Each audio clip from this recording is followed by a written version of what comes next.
Good morning all of you. आप सभी का स्वागत है मेरे यूट्यूब चैनल स्टडी विद लता शर्मा पर। आज हम लोग इंग्लिश रीडर की बुक है मेरे पास, फायरफ्लाई के नाम से। ये पार्ट 2 है, सेकंड क्लास के बच्चों की ये बुक है। इसमें हम यूनिट 7 स्टार्ट करने जा रहे हैं जिसका नाम है values. Okay, which of these children are doing the correct thing, tick right the pictures. यहाँ पर आपको कुछ पिक्चर्स दी गई हैं। इन पिक्चर्स में आप देखिए कि कौन सी पिक्चर में बच्चे सही काम कर रहे हैं, उनको आपको टिक करना है। ठीक है, फर्स्ट यहाँ दिया है बच्चों कि रोड पर एक बच्चा बॉल से खेल रहा है। क्या ये सही है? नहीं, ये गलत है। कभी भी रोड पर नहीं खेलना चाहिए। यहाँ पर आप देखेंगे तो बच्चा रेड लाइट है और फुटपाथ का यूज़ कर रहा है रोड क्रॉस करने के लिए। तो this is correct. Okay, this is the right way to cross the road. यहाँ पर दिखाया गया है कि बच्चे डेस्क के ऊपर खेल रहे हैं। क्या ये बच्चा डेस्क के ऊपर खेल के सही कर रहा है? नहीं, ये गलत है। यहाँ पर एक गुड़िया है जो डस्टबिन में गार्बेज डाल रही है, तो ये बिल्कुल सही काम कर रही है। ऐसे ही यहाँ पर एक बच्चा अपनी मैम को विश कर रहा है, गुड मॉर्निंग मैम, तो ये सही काम कर रहा है। और यहाँ पर दो बच्चे आपस में झगड़ा कर रहे हैं, ये गलत काम कर रहे हैं, है ना बच्चों? आप लोग भी मेरी इस बात से सहमत हो ना? ऐसा तो नहीं ना कि आप लोग भी झगड़ा करते हो या डेस्क पर खेलते हो या ऑन द रोड खेलते हो। तो अगर आप ऐसा करते हो बेटा, तो ये गंदी आदतें हैं, इनको छोड़ दीजिए, बंद कर दीजिए। ठीक है, ओके। यहाँ पर बात कर रहे हैं हम वैल्यूज़ की। वैल्यूज़ होते हैं बच्चों हमारे मूल तत्व जो हमें अपनी फैमिली से मिलते हैं। ओके, संस्कारों की जो हम बात करते हैं। ठीक है, वैल्यूज़ का मतलब यहाँ पर संस्कार से है। ओके, इसी पर बेस्ड एक स्टोरी यहाँ दी गई है। यहाँ पर दिया है चैप्टर 7 आपका, रूल्स शुड बी फॉलोड, मतलब नियम जिनका पालन किया जाना चाहिए। Before you read when do you cross the road, tick right the answer. आप रोड कब क्रॉस करते हैं, सही आंसर पर टिक लगाइए। तो ये आप लोग खुद से कीजिए क्योंकि बहुत ही ईजी है, आप सबको पता होगा। Okay, let's start the chapter. Rules are important in life. नियम जीवन में बहुत ज़रूरी हैं। Rules help us survive. नियम हमें जीवन जीना सिखाते हैं। रूल्स जीवन जीने में मदद करते हैं। Rules may make life difficult, but it is always better to follow them. नियमों का पालन करना बेशक मुश्किल होता है, लेकिन यह हमारे लिए हमेशा लाभदायक होता है। हमें हमेशा नियमों का पालन करना चाहिए। Let us read the story of Raju and see how he got into a fix when he did not follow the rules. ये कह रहे हैं कि आइए राजू की स्टोरी पढ़ते हैं और देखते हैं कि वो किस तरह से प्रॉब्लम में फंस गया। ये एक मुश्किल सिचुएशन का सामना उसको करना पड़ा। क्यों? क्योंकि उसने नियम का पालन नहीं किया था। Raju was a naughty boy. Raju एक शरारती बच्चा था। He never listen to his parents nor his teacher. वो कभी अपने माता पिता या टीचर्स की बात नहीं मानता था। He also did not pay attention to his studies. यहाँ तक कि वह अपनी पढ़ाई पर भी विशेष ध्यान नहीं देता था। What ever they sad fell on deaf years. ये कह रहे हैं कि जो भी उसको उसके बड़े बताते थे वो हमेशा उन्हें इग्नोर कर देता था, नज़रअंदाज कर देता था। उनकी बात को सुन के भी कोई असर नहीं होता था उस पर।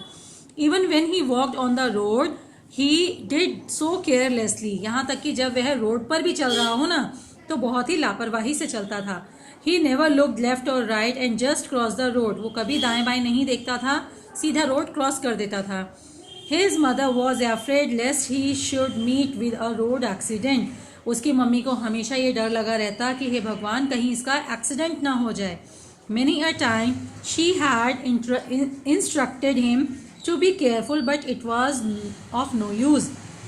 बहुत बार उसकी मम्मी ने उसे समझाया था, बेटा ये गलत बात है, रोड को किस तरीके से पार करना है। हमेशा वो उसे गाइड करती थी, इंस्ट्रक्शंस देती थी, लेकिन वह बच्चा कभी भी उनकी बात नहीं सुनता था। She soon discovered that she was right to fear. जल्दी ही उन्हें एहसास हुआ कि उनका डर सही था। One day Raju was crossing the road as usual. एक दिन अपनी आदत के अनुसार राजू रोड क्रॉस कर रहा था। He should have waited for the red light. उसे रेड लाइट होने का इंतजार करना चाहिए था। Instead he started crossing the road when the green light was on. बजाय इसके कि हरी बत्ती पर ही उसने रोड क्रॉस करना शुरू कर दिया। उसे ऐसा नहीं करना चाहिए था, उसे बत्ती के लाल होने का वेट करना चाहिए था। The vehicles were moving with speed. जो वाहन थे, गाड़ियाँ थी, वो बहुत स्पीड से चल रही थी। When Raju ran across the road a truck came towards him and hit him. जब राजू सड़क पार कर रहा था एक ट्रक उसके नज़दीक आ गया और उसने उसको टक्कर मार दी। ही इमीडिएटली फेंटेड, वह तुरंत ही बेहोश हो गया। His head was bleeding profusely, उसके सिर से बहुत ज़्यादा खून निकल रहा था। When he opened his eye, he was in the hospital. जब उसकी आंखें खुली उसने स्वयं को हॉस्पिटल में पाया। The last thing he remembered was being hit by a speedy truck. आखिरी बात जो उसे याद थी वो सिर्फ ये थी कि एक तेज रफ्तार ट्रक ने उसे टक्कर मार दी।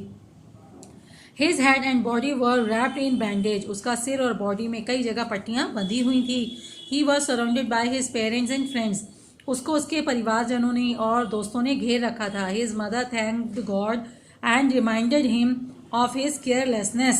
उसकी मम्मी ने ईश्वर को धन्यवाद दिया कि उनके बच्चे की जान बच गई और उन्होंने बच्चे को मतलब राजू को उसकी लापरवाही के बारे में याद दिलाया। She told him that he could have died. उसने कहा, राजू की मम्मी ने कहा कि तुम्हारा एक्सीडेंट इतना भयंकर था कि तुम्हारी मौत तक हो सकती थी। God have given him a chance to change his habit. ईश्वर ने तुम्हें एक मौका दिया है अपनी आदतें बदलने का। राजू फेल्ट सॉरी, राजू को दुख हुआ, उसे बुरा लगा। He was looking gloomy and tired, वह बहुत ही दुखी और थका हुआ लग रहा था। He decided not to break rules any more, उसने डिसाइड किया कि वह और अधिक अब ये गलती नहीं करेगा। He also promised to be a good boy, उसने वादा किया कि वह अच्छा बच्चा बनकर दिखाएगा। His mother hugged him and begin to cry out of happiness, उसकी मम्मी ने उसे गले लगा लिया और खुशी के मारे रो पड़ी। शी सेड, वह बोली, राजू लाइफ इज प्रीशियस, वह बोली राजू जीवन अमूल्य है। Do not play with it, इसके साथ खेलो नहीं। I will always be careful now, मैं हमेशा अब ध्यान रखूंगा, सावधान रहूंगा। What a fool I was, मैं कितना बेवकूफ़ था।